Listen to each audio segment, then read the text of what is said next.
Hare Krishna. So welcome everyone. Thank you for being with us. We're continuing our questions on Sudha Bhakti Chintamani. And for your information, there's a total of 141 questions. And we're on question 63. Right? So it gives you an idea where we are. 141 questions. So quite an extensive, this part is quite extensive, but it's very good. All right, ready, steady, let's go. Hare Krishna. So on the subject of, on the qualification for and advancing in pure devotional service, that's the subject. And question number 63 or 7/63. Okay, what is the punishment? So punishment for spiritual masters who collect disciples but fail to ensure their dependents' spiritual welfare. Dope. What's the punishment? Anyone can hazard a guess there, we say. To use our imagination a bit here. I'm just looking myself here.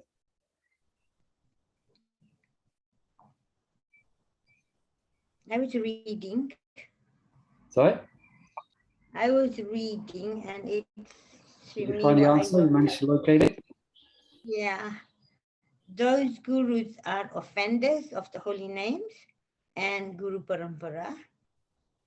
And it's said that they are cursed by gods and one should not become a guru or a father or a husband or a mother. If you're not... Yeah, that verse we might be familiar with. Yeah. Guru Sana, Shatnapatina, Satshat, etc. Yeah. So basically, Maharaj is emphasizing the gravity of being a spiritual master or even being a parent or whatever it may be. We should ensure our dependents can obtain salvation ultimately. Yeah. So especially for spiritual masters. So that's it. That's why spiritual masters have different. They have. Some of them have many disciples, isn't it? Thousands. Radhanath Maharaj has thousands of disciples. So how is he going to ensure that? Yeah, how are you going to ensure the spiritual welfare of 10,000 disciples? They kind of have a system, don't they, in place, like there will be like mentorship in a way. Yeah, that's exactly it. So, for example, Radhanath Swami Maharaj is very much developed and encouraged the mentorship system because, yeah, for practical reasons as well. Yeah, so he wants to ensure that his disciples are being taken care of. Yeah, so he's introduced that. Yeah, and also other spiritual masters, because I'm teaching the Guru Disciple course soon, so I'm a bit in that frame of mind. Some spiritual masters will only accept the few disciples, yeah, on this basis, because they want to make sure that they can properly take care of them. Yeah, we were speaking one devotee this morning about Jayadvaita Swami. I think he has less than 10 disciples. Yeah. Yeah, well, I think he said about 10,000 asking them to take initiation. Perhaps I might be exaggerating a bit. So that's his mood. And so there's another example. I kind of have a bit of a question here. I mean, it comes up later on in one of the questions, but like, so he's a guru and then there is all these devotees in the system. So if you have an issue, you can't go to the guru because he's so busy. But then all these guru is like somebody special. He's a pure devotee. So then when you go to the ones, the mentors, we all have got 4 defects, right? Yeah. So how would you get the proper advice or proper, where you're going, what you should be doing, Yeah, what you would normally get from your guru if you are like you can personally go to your guru, but others can't. So how would they get the proper information, proper way of acting and things like that? Well, your question, in one sense, it highlights not you personally, but the situation highlights lack of culture. Vande Gurun Isha Bhaktam. There is two aspects of the guru. There is the Diksha Guru and there's the Shiksha Gurus. And they're both equal manifestation of Krishna's mercy. So the tendency has been in our movement to give all respect and recognition of the only one empowered to guide, being the Diksha Guru. And we put all the Shiksha Gurus on the ground level basis, and we may not have the same faith in them just because they're not acting as the Diksha Guru. Yeah. You understand? So the actual culture, if you read Chaitanya Charitamrita and you read also other books describing the life of the associates of Lord Caitanya Mahaprabhu, I forget the name of one particular book, but the actual, we should have we should have faith, not just only in a Diksha Guru, but in a Shiksha Guru. Yeah. So especially some Shiksha Gurus, acting as Shiksha Gurus, have been practiced for many, many years, and they may be very advanced. You understand the point I'm making here? Because your question entails only the Diksha Guru can actually answer this question. But and you say you, in one sense, this is where that's another side of it as well, is that just because, remember, we also studied that, so we should look at the Guru as being a Shakshat Dvina, manifestation of Krishna. The position of Guru doesn't mean once one becomes a Guru that they are perfect. Doesn't mean that. To have the title of Guru, I mean, they may well be at the stage of perfection, free from the four defects. But the title itself doesn't empower one to be free from the four defects. It depends on their personal advancement. Yeah. You understand? So to answer your question, the question itself kind of indicates a lack of faith in the principle of Guru as manifesting as the Shiksha Guru. Yeah. Because I often hear devotees say, "Oh, I will write to my Guru. He will guide me." So I was just thinking, those who don't have, how do they go about? Those that don't have the Guru.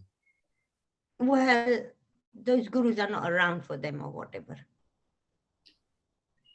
Yeah. Do you mean the Diksha Gurus? Or? Yeah, Diksha Gurus. Yeah, that's my point. Like our culture is Vande Guru Vishnu Bhaktam.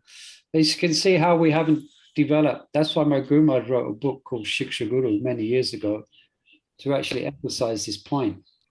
Like, for instance, you may have one place where a Shiksha Guru is guiding people guiding them every day for many years. And for like many years. And he's perfectly capable of giving guidance. But no, Diksha Guru has to be a Diksha Guru. Any other comments on that from anyone? A bit of a Guru disciple course here happening. It's just this week. Was it last week? One of the devotees was saying, "Oh, wish my Guru was here. I can ask him this." But then you are surrounded with so many devotees in the temple. Yeah, so that's why I was more thinking about things like that. Yeah. Okay, all right. So I answered in the right direction. So we're living in a sangha of devotees, and it might be. I mean, it doesn't mean we speaking like this doesn't mean we then lessen the position of the Diksha Guru. No, we're not saying that. That should always be there. He should always be held in great esteem. by the disciple, even if the disciple happens to be getting more direction from the Shiksha Guru than a Diksha Guru, the greatest respect would be directed towards the Diksha Guru out of correct formality, out of correct culture. Yeah. Right? Yes, thanks. Good start to the discussion today. Yeah, it's just good to, I mean, you know it, but it's good to, if anybody asks you, you can answer it like this, you know? Yeah. Yeah, Krishna is always, it will always empower individuals to guide devotees. You know, we should have faith in Krishna, that Krishna is going to provide direction for us in our darkness. That light will come from Krishna in many different ways. And it may not come just from the Diksha Guru. It may come from other persons, you know, may come from Prabhupada's books, may come from directly from the Super Soul. Yeah, Super Soul. And then that can be verified by the Sangha of Vaishnavas, you know, anyways. It doesn't mean we don't make use of the presence of the Diksha Guru. We should. But in our present culture of, as it stands at the moment, it so happens that the Diksha Gurus is not as is traditionally, where the Guru will be in a village and everyone would be, you know, disciples who lived in the same place, and he's there there for regular guidance. Our Gurus are moving. Well, some of them are moving less now, and they may be in a place and you may not be in their country, things like that. I mean, that's why more the GVC and they're trying to make moves to create more gurus so that the guru disciple can be more localized. So they're in the same country. Like my Guru Maharaj he will say no. If someone from America wants to take initiation from my Guru Maharaj, his common answer is no. Is it? But what's the point? You're never going to see me because I never go to America. So choose someone in America. But if they're really intent upon it and they're kind of pretty fixed on it, then I think he will want them to see them. So anyway, just like we have this thing, isn't it, in modern day, now we're shop local. You heard this? Shop local. Shop local. Go to the farmer's market. You know? So the GVC are trying to create that because they're seeing that there's not enough Diksha Gurus, and so they're trying to make it easier for local, and then where it could be just a local leadership will empower someone to act as a guru within their locale, you know, just like we have Kripa Moya, you know, he's giving Diksha. So he's giving Diksha to mainly English people. Why? Because he's in England, you know, like that. All right, quickly, let's, before we give a whole guru disciple course, let's go to the next question. All right, this one seems like an easy one. Who are the pure devotees?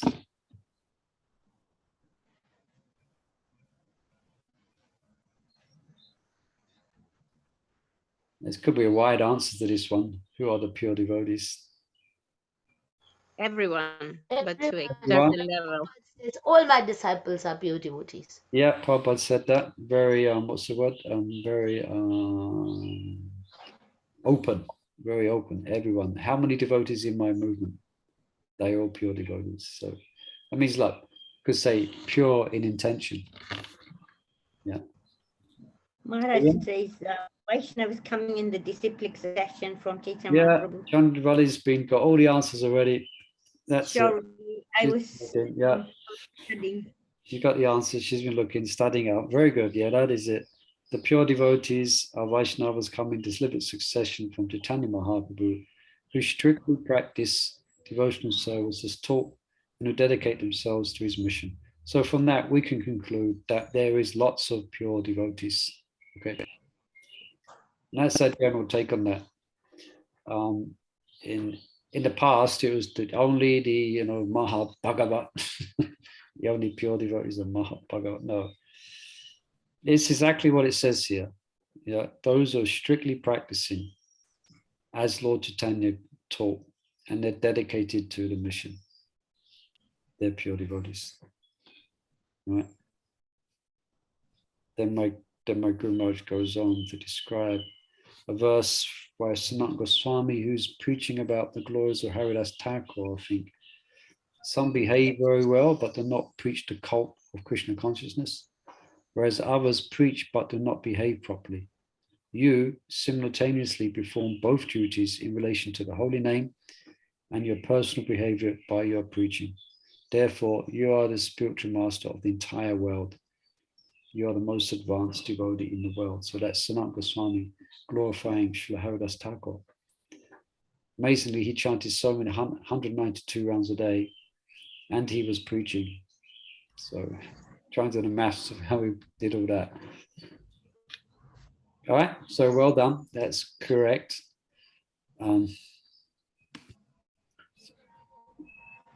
Okay, question number 9. Should devotees take up only those devotional practices and services for which they have a liking? I'm just having a discussion on this today with another reading with a couple of devotees in Scotland on this subject. Anyway, perhaps let's Chandravali Mother, if you have the answer, let's give others a chance first. Yes, that's why I don't want to say anything. Yeah. Let me listen. Yeah. I was thinking if it's not at the expense of doing the needful somewhere else, then if you have a propensity or an affinity with the type of service, then maybe that's what you're meant to be doing. Like maybe that's in line with your nature if you have a liking. But some people might think they like something and maybe they're not good at it, or maybe it's not their nature, but they just have a mental attraction for it and it might not be suitable. But if you actually have a genuine natural liking for something, then maybe you should be doing it. But if there is like a more necessary service, then you should probably make a sacrifice in that. Yeah. Like just thinking, one of my friends, Shamananda, you know Shamananda, Boss TP in Radhadesh. Like I said, one of his common services that he's always found in himself has to do, even though he doesn't like it too much, is unblock the toilets unblock the toilets in the temples. It was, he would just, that's, he's quite expert at it as well now. Yeah. So yeah, but that's you're definitely very much Lavanga Latika has kind of correctly answered it, but Shiva Swami Maharaj gives an interesting take on this. But anybody else on this? So I think Lavanga Latika, we can in some way say that there is scope for it, but it shouldn't be at the expense of doing the needful. Yeah, there is scope for it. So basically what Maharaj brings up is that conditioned souls, we're subject to, as we just described, we're subject to make mistakes. Yeah. And they are specifically here. The tendency to, commit mistakes, to be illusioned, to cheat, and to have imperfect senses. So you see what we're coming at here, that if we decide on our own what we should do, that decision is coming from a conditioned soul. So we might well make a mistake in deciding what is good for us in line with our devotional service. Yeah. Now, and then he says, however, if conditioned souls make their inclination for service, which may or may not be a forerunner of taste, their authority, they are not above these defects. Only liberated souls whose tastes come from ecstatic devotion, the infallible platform, are free from such faults. Therefore, practicing devotees should not allow only taste to determine their service. The infallible authority of scriptures, saints, and gurus should always confirm their direction. I think Regulative was hinting at that as well. It should be confirmed. It should be in conjunction with the decisions we make and the services we take up. You know? All right, is that what you... Prabhu, Yeah, please. sometimes when we take services, some services we are given or directed by the spiritual master. So you start working on those services, right? Yeah. And then what happens if you can't, you can do that service and you would like to do something else, but the authority isn't there, or somebody to say that, yeah, you can do this. Do you make your own decision? I don't know if I got your question, but based on basically, if we're operating on the level before bhava, which I think we generally are, that means we are subject to make these mistakes. So it's good to run it past someone. What's the harm? A friend, someone else there in the community, you know, husband or whatever it may be. You know, I don't know if I've grasped your question. If you're saying if there's no one around, if the guru's, the one who gave you the service is not around anymore, is that what you mean? Yes. Oh, okay. If you are doing that service anyway, you do it perfectly because that is the only thing you know, because you were given that service and you did it with full faith.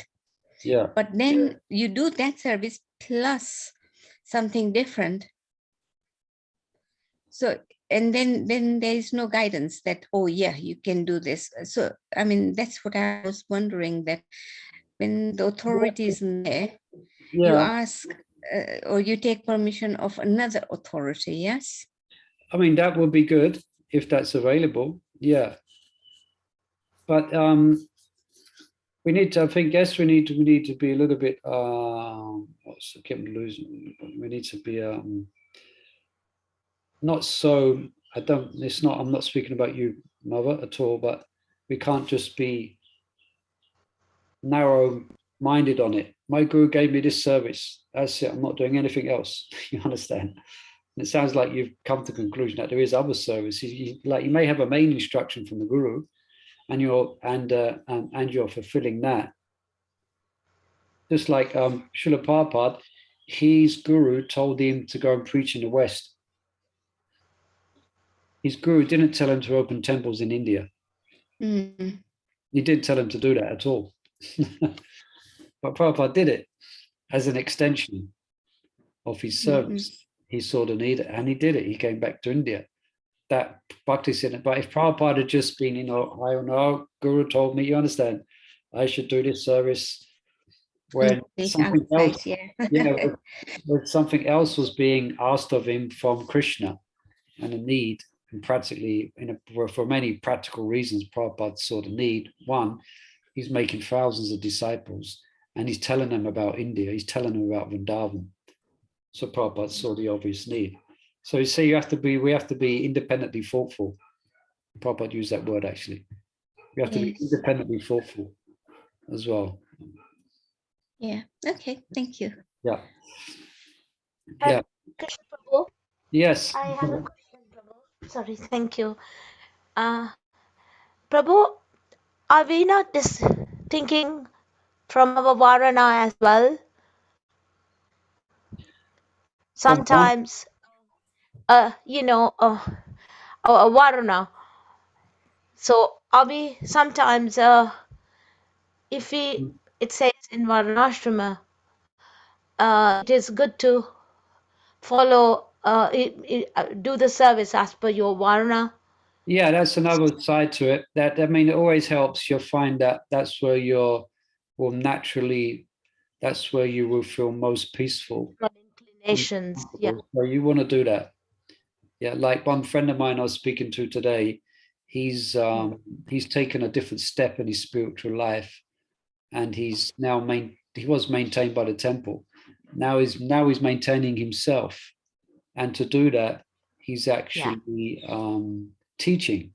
He's teaching English, and he was saying today that he feels very happy teaching, even though it's not devotional, because that's his varna. He's a Brahmin.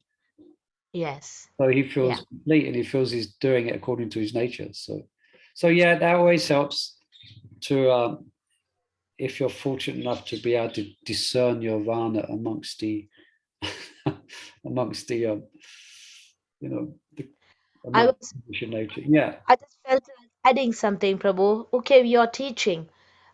Even though you're teaching, okay, you think it's not Krishna conscious, but who knows that teaching can bring many many people. Yeah. We're just emphasizing the point that Brahmana, it said actually Brahmana is happy to teach anything. Yeah, exactly. Yeah, so To a degree, I mean, they're not going to teach people how to cook and eat meat, obviously. Yeah, of but course. for instance, Dronacharya was a Brahmana, but because he was a Brahmana, he was a teacher, so he was teaching how to fight. He was teaching Kshatriyas. And also even to the enemy, Yeah. he knows that he's going to kill him, but still he taught him. Yeah, so that's the consideration as well. Yeah. Okay. So, all right. So then we have, where was we? Yeah. That was question 9, wasn't it? Okay, 10. Will advanced devotees be able to find the time to cultivate the kinds of additional internal practices appropriate for their qualification? So remember, Sudabhakti Tintamani there's quite a lot of discussion on this, the different levels of sadhana, and when one gets to ruchi or different levels, then, or even before that, one's sadhana may become specified, or one may take up the chanting of 25 rounds, 32 rounds, or even 64 rounds. The nature of one's sadhana may change. So the question is being asked, will these advanced devotees, whatever to find time to cultivate these additional practices, especially if we're living in a devotional community, which may be thin on the ground? Yeah. Like I was speaking to devotees in Scotland. I mean, they're always thin on the ground for people. Yeah. So any answers on that? How would we address this? So Mabachanda, well, he's not sitting in the chair at the moment, so it's all up to you. If someone was to ask you this question, how would you go about answering it?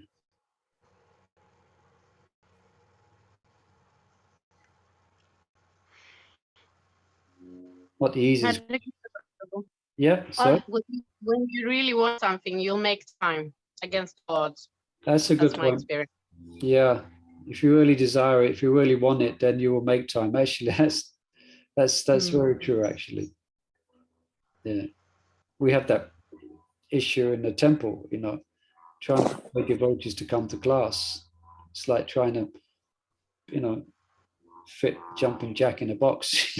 It's like, it's amazing how devotees will spontaneously put their hand up to be on reception so they can do their own thing on reception. Yeah, that's a point. That's a very valid point. Yeah. Anything else on this? And I was thinking, Prabhu, Yeah. it is, although it's saying will advance devotees, but who knows? Nobody, we don't know whether we are advanced or not. It's only Krishna knows. We follow the procedure. What is good for us? What is given by acharyas, which are given by Prabhupada? We follow the procedure, and you somehow find, as Gaya Mataji said, you find time. Don't think, oh, I think I can do that. Don't go by your thoughts. So, because appropriate to their qualification, there nobody is qualified. I don't know. I feel like that. Yeah, because it says will advance devotees. So no devotee is going to make the declaration that I am advanced. Yeah, They're not going to make that exactly. declaration. They're going to make the declaration Yeah. of the opposite. But what will happen, devotees, even though they're very humble, when they get to the more advanced stages, it will be as important to them to hear about Krishna and the pastimes of Krishna as it is breathing. It gives them life. They don't think I'm advanced, but their nature, but their attraction is so strong that they have to have it. You know, but they're not thinking they're advanced. They're thinking they're the most unadvanced. You understand? Most. But they will have to have it. Yeah. So, and yeah, Shauda, I can hear you. Yeah, I was just going to say, but it depends very much how much knowledge you acquired and how much ruchi you have developed. Yeah. Then come what may, we will make the arrangement to develop further, proceed further. Yeah. So it all depends. Yeah, I was the thing Guy originally said. If you really want it, then you're going to find it. Yeah. And Raj mentions here in regards to this, he says that, well, firstly, every devotee's situation is quite unique. So it's not possible to create a template that everyone's going to fit in for this. Okay, after 5 years, you chant 30, you chant 25 rounds. Everyone after 5 years chants 32 rounds. Okay, after 10 years, you do this and you read this book. At this date, you're going to start reading it. It doesn't happen like that. So, but he says there's two principles that's worth consideration. One is advanced devotees have to make best use of their time during common sadhana, you know. So their sadhana will be specified. They might have specific sadhana. So you should make best use of your time, obviously not waste time. And also he mentions this is if one is living within a institution, you know, then they should be given some leeway to personalize their practices. So it may be that a devotee in a temple community has been practicing for many years, and now he's getting a bit older. So then he's given scope. He's given scope for chanting 32 rounds, 48 rounds, and managers should be aware of that and give them leeway. Yeah, I remember one time many years ago, I was in Mayapur, and there was a senior. I used to see quite often a senior brahmachari walking around, very blissful, you know, walking around Mayapur in the complex there. And one day our paths crossed somewhere, stopped somewhere, and we started a conversation. I asked him what his service is. He says, my service is just to eat and chant Hare Krishna. With a big smile in his face, you know. He was in his 60s. And he said he's been being temple president for so many years in different parts of India. Now he's just come to Mayapur, and he's been left just to take prasad and chant Hare Krishna. He was so blissful as well.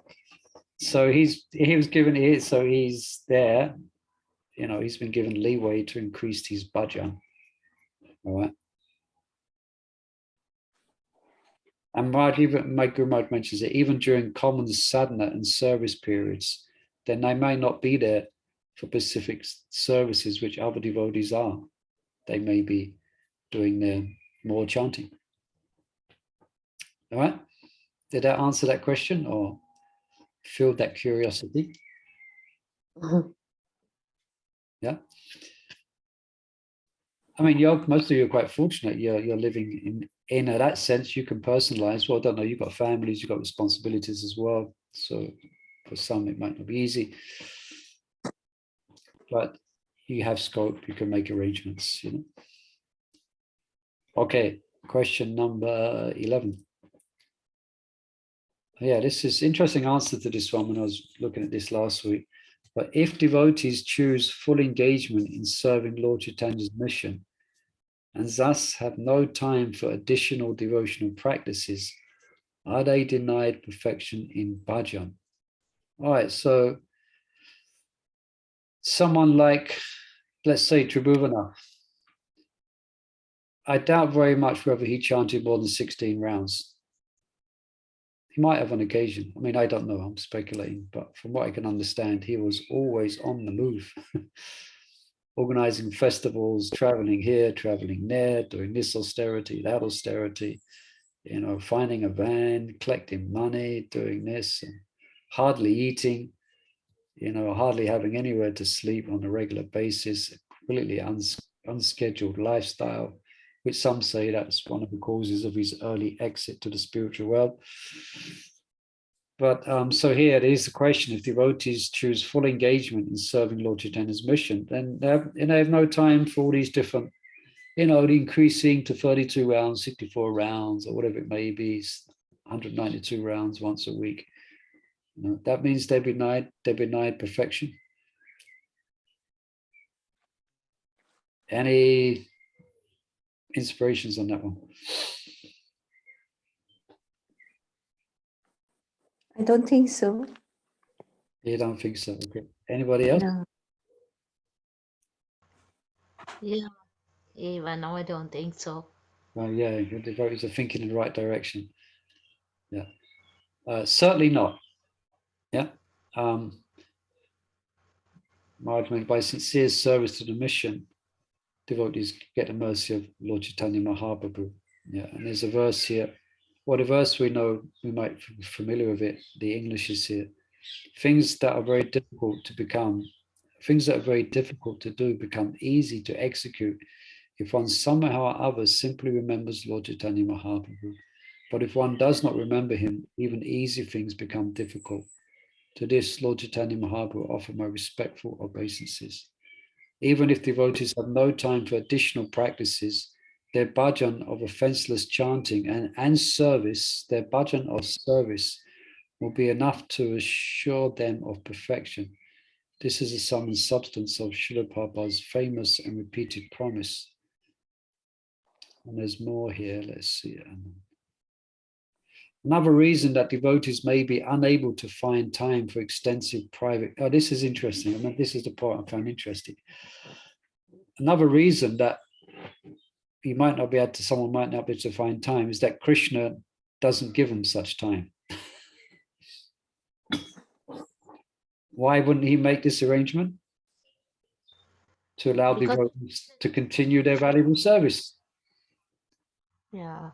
So each time they try and build a bhajan kotia, then he arranges a hurricane and he gets blown away. You can say like that, despite their best efforts. Then he mentions absorption in the ecstasy of Krishna consciousness would without a doubt distract them from their service. Yeah. Srila Prabhupada, for example, yeah. You know, Krishna definitely didn't want him to do bhajan. He didn't want Prabhupada to stay in one place and do bhajan. Yeah. Krishna didn't want him to stay in a family. So Krishna made arrangement that was all that all folded in. Yeah. So he may not give devotees time to do this, what's called confidential worship, Nam Bhajan. And another aspect of Lord's mercy is he may withhold the ecstasies of inner development until the end of a devotee's life.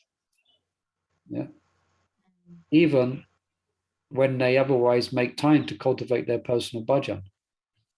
So sometimes the fruits of one's bhajan is not going to manifest until the last stages of one's life, you know, bhava, etc. All is under the control of Krishna. Yeah. And it's quite wonderfully, beautifully mysterious how Krishna is going to reciprocate with each devotee's endeavors, you know. Right? Yeah. Okay, so something to think about, that one. Yeah. And number 12, why does prema sometimes not manifest itself in Krishna's associates or in worthy devotees? All right. Any ideas of that? Prema itself may not manifest. in Krishna's associates. So that'd be interesting. I forget the answer. I'm just looking down at the answer here, but in Krishna's own, does it mean Krishna's own associates? Or worthy, those who are worthy of prema? To increase their hankering. To increase their hankering, yeah. Maybe. Anybody else? Perhaps keep them in illusion that he's God, you know. Say that again. To keep them in illusion, to keep thinking that he's not God or something like this. I mean, so I could say to protect the devotee. Perhaps they're not ready to assimilate prema. So to protect them, perhaps. And to bring them more and more perfect, because perfection has a lot of boundaries. You can be more perfect, most perfect, like that. Yeah. Let's see. Krishna can have a different plan for them. That's the reason he is keeping them. Yeah, kind of alluring to the last question, isn't it? We kind of spoke on that a little bit. Yeah, Krishna's own plan for his own specific sweet reason. But here it says, just as fruit-bearing trees display fruit in a proper season, loving devotion bestows prema on devotees at the proper time in their spiritual journey. Even though pleased with an offenseless person, the holy name reveals his mercy by his own sweet will and his own sweet time. The heart free from the burden of bad habits surely receives love of God when it is bestowed. The awaiting, this is the main point, is the waiting only serves to make that day more delightful. Yes, so Krishna's play is making it more delightful. So for instance, a devotee who is earnestly chanting and begging and praying may not experience rising to the level of bhava. But then it's Krishna's sweet will. They are qualified to get it. It's interesting, isn't it? They're qualified to get it. They've done they have the adhikar to get it. They put in the sincerity to get it, but they're not getting it. That's Krishna. I shouldn't laugh, I guess, but it's Krishna because he wants to make it very special. At the right time, it will come exactly the perfect time. Just when devotees least expecting it, Krishna will his sweet will. So it make it even. So you understand? It make it even. The waiting only serves to make that day more delightful. So we're speaking here of kind of quite high devotional attainments, say of bhava, realizing Krishna and your relationship. Did he not say to the gopis that why he disappeared from the rasadas for the same reason? Yeah, you're testing their love. That's a wonderful discussion. Thank you for bringing that in, Mother Sharda. Yeah, so why then? And the gopis ask, why did they ask? They accuse him of being a guru druk, being not being accused him of being heartless, etc. Yeah. But then he describes the reason I do not give my prema immediately, or I do not reciprocate immediately, because I want to increase their attachment to it. And he gives example, just like a poor person who comes into wealth only to lose it again. He thinks of nothing else but that wealth, which he had for a short time. So devotees hanker for Krishna, they beg for Krishna, they chant Krishna's name. And Krishna may not show himself fully. Yeah, to increase that hankering, Did he not do the same thing for Gopakumar? Yeah, Gopakumar, it's another, It's only at the end of the book that he actually, the very end, after going on a whole odyssey around the universe and back again, everywhere, that he gave him that perfection. But devotees always see there's a tipping line here. This is going on with faithful devotees. Devotees do experience Krishna to a one degree or another in their practice. So they know Krishna is merciful. So this is not speaking about someone who loses faith and gives up the process, then there's something else going on there. It means they're actually becoming, and that's an improper practice. But if I just go on serving, we go on serving, okay, so I'm not rolling around in bhava, but let me go and distribute some books. Let me make Krishna's garland. That I can do for Krishna. Let me cook his Raj Bhoga. Let me dress Krishna. Let me do this. Let me do that. Just carry on serving. And that's blissful in itself, because that means our service is unmotivated. And because it's unmotivated, it cannot be interrupted. There's nothing that can interrupt unmotivated devotion. All right. Should we move on? Yeah. Yes. Okay. Yes. Now we'll go on to regulative devotional service. A few questions here, and there's not so many on this subject. We have 4, 5, 6, 7 questions here. So, what kind of regulative devotion should we practice? Now, this question is aiming at, probably let me explain this question a bit. Because there's a verse in Chatanja Charitamrita which says that by practicing Vaidhi Sadhana Bhakti, which is regulative devotion, you go to Vaikuntha. Yeah. And only by practicing Raganuga do you go to Goloka. So that's why it's up. We practice regulated devotion. So what kind of regulated devotion do we practice? As opposed to the Sri Vaishnavas, who their goal is Vaikuntha.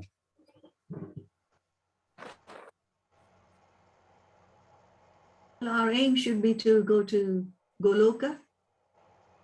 Yeah. But we have to start with the regulative service like Vaidhi Bhakti, and then hopefully progress into the Raganuga Bhakti.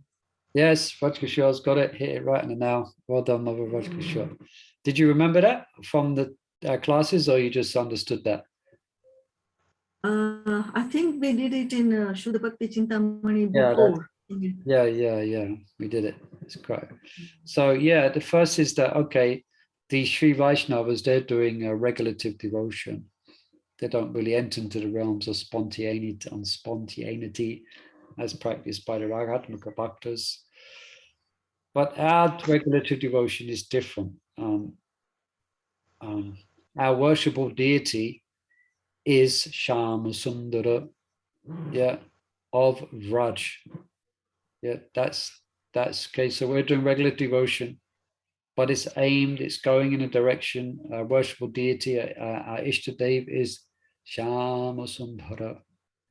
Yeah, we do not worship any other forms of the Lord as our Ishtadev. And the second, I'm just reading here, is that following the loving mood.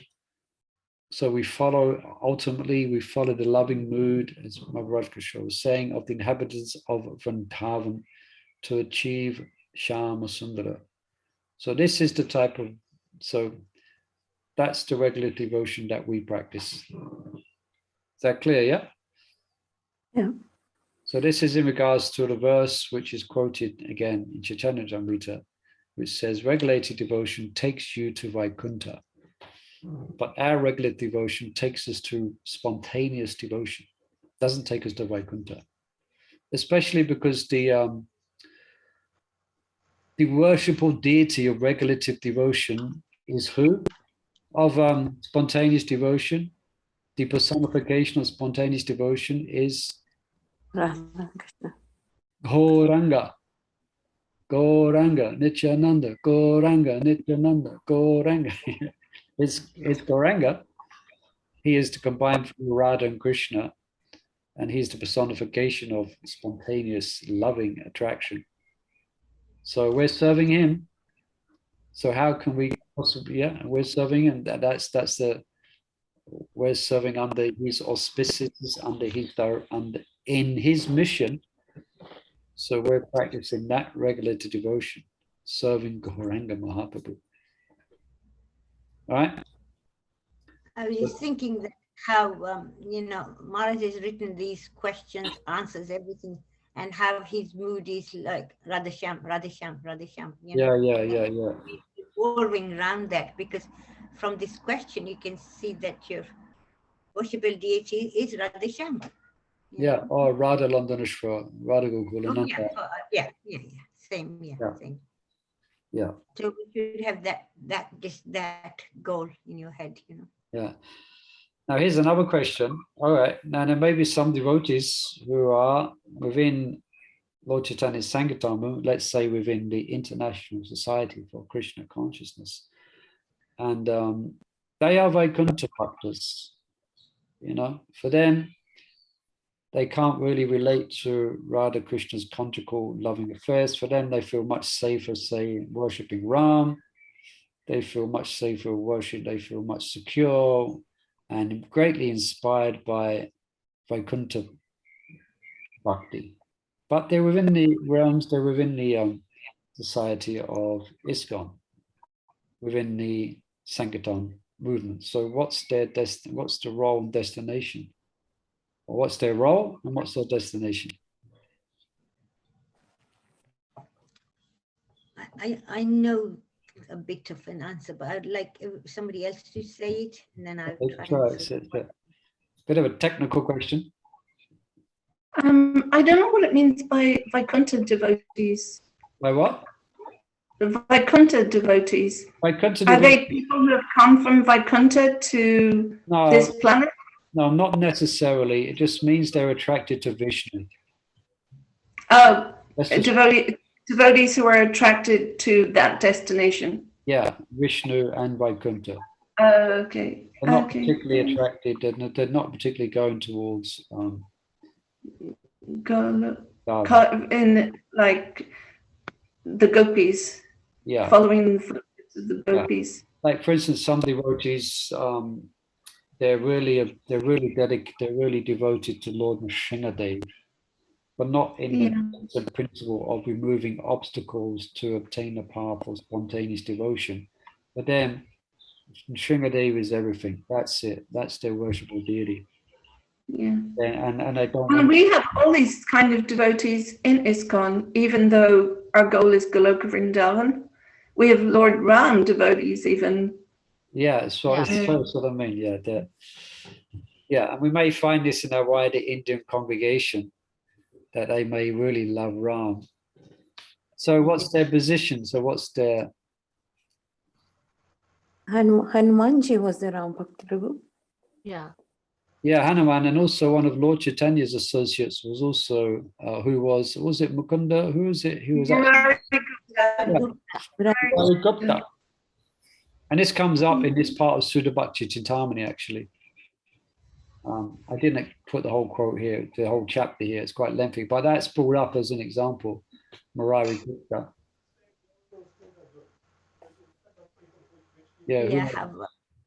Yeah, go on, Rob Chandra. Well, it looks like you better give us some help. Yeah. How Chaitanya Mahaprabhu was trying to get him to serve Radha Krishna, but he just couldn't. Murari Gupta couldn't do it. Yeah. He was Ram Bhakt. So then Chaitanya Mahaprabhu says that, okay, then I will be Lord Ram for you. Yeah, so there you go. So, yeah, and he was given an example of Ekanta Bhakti, where he was so fixed on his worshipful deity. Even Lord Caitanya tried to persuade him otherwise, but he wouldn't have anything of it. That's cool. And Lord Caitanya appreciated his Ekanta Bhakti, it's being fixed. Even Rupa Goswami, Sanatana Goswami's brother was Ram Bhakt. Anupam? Yeah, okay. Yeah, I didn't know that. Okay. So here it says, for now, suffice it is to say that all devotees, even those who feel attraction to forms of Godhead other than Radha Landaneshwar, should wholeheartedly serve Lord, I put that in there, should wholeheartedly serve Lord Chaitanya's mission and practice the same sadhana of all of Gauranga's followers. In turn, the Lord will reciprocate with their service, with their inner desires. So they will go to, if they're really intent upon it and they're really maintaining that, they will go to that place, but they can stay within the fold of the sankirtana movement. And the reciprocation from that will be they will achieve their destination. So these devotees will come to see the worshipful Lord in Vaikuntha. Yeah, I think because a lot of devotees see this movement as being the most merciful, where you can actually achieve your goal very quickly. So even if their goal is not like Goloka Vrindavan, they may see it as a great opportunity to advance in whatever devotional way they will have. And some of them will probably make the step over, hearing the sweetness of Krishna from the devotees who are attracted to Raj Bhakti and hear their explanations and their talks on Raj Bhakti. A lot of them are going to become attracted in that direction, but some might not. You know. I was remembering, Prabhu, I thought I would mention, you mentioned if you have both two attractions, you can be in two places as well. That we know now, isn't it? Is you can, if you have equal attraction to Gauranga and you do say Lord Caitanya, Krishna, then you have similar to, you have two identities and you go both places. We've seen that, like some of the gopis, like Ramananda Roy, he's Arjun, Vishaka, like that. Yeah. You can see that, personality. Divine, yes, quite you could say divine schizophrenia. It's all right. Turn to use. All right. It's 7 o'clock. So unfortunately, now perhaps we'll stop there. So this is next week's question to begin with. How can one always think of Krishna? So let's see what Sudha Bhakti Tamini answers, which seems quite an obvious answer, but let's see what comes up with that. Okay. Thank you, everyone. We'll see if a bit quick. It makes me feel like going through this book. I won't say it again, but feel like after all these questions, it'd be so nice. I know we're not going to do it, but to go through the book again. Oh, yes, I know we're not going to do it, but it would be so nice to really get it. Yes. Read it with the questions, then we go through the whole thing again. I think we might lose some customers. No, let's do that. Yeah, no, it's like it's this essence of spiritual life. This is the whole. What you should do, because what you should do is you should read it yourself. Yeah. Read it in your own personal bhajan, and you'll find lights will go on, and it'll become very familiar with you. Yeah, especially because I'm doing the questions as well at home. Yeah. So it's like going back to how you was explaining. It reminds me, Yeah. Anyway, it's just my thought. No, even I felt same. Anyway, we have promised Krishna to read Bhagavad Gita, so we have to do that. Yes. Hare Krishna. Okay, thank you, everyone. Have a wonderful evening. Look forward to tomorrow. Yeah, tomorrow at 5 o'clock. Yes. Okay. Tomorrow 5 o'clock. Yeah. Did I get that right? Is it the 5 o'clock? Yeah. 5 o'clock, isn't it? Tomorrow. Yeah, it is Wednesday. Yeah. Okay. Hare Bol, Hare Krishna. Shila Prabhupada. You the host, so you the host, aren't you? So yeah. So do I need to make someone else the host? No. You just finish off. Fine, thank you. Okay. Everyone's gonna. Okay. Thank you so much. Yeah. Hare Krishna. Thank you. Hare Krishna.